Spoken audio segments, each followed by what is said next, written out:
Hello guys, good afternoon. Ito ang ulam natin ngayon guys. Wow, sarap-sarap guys. Ginisang gulay.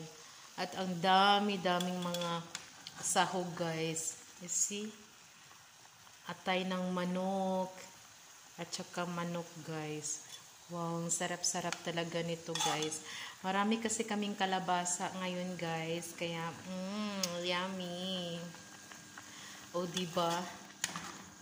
Wow, simpleng gulay, simpleng recipe, pero napaka-yummy. You see? Unlimited na sahog, guys. Kasi marami kaming atay ng manok, kaya marami kaming sahog, guys. Wow, sarap-sarap talaga. You see, guys?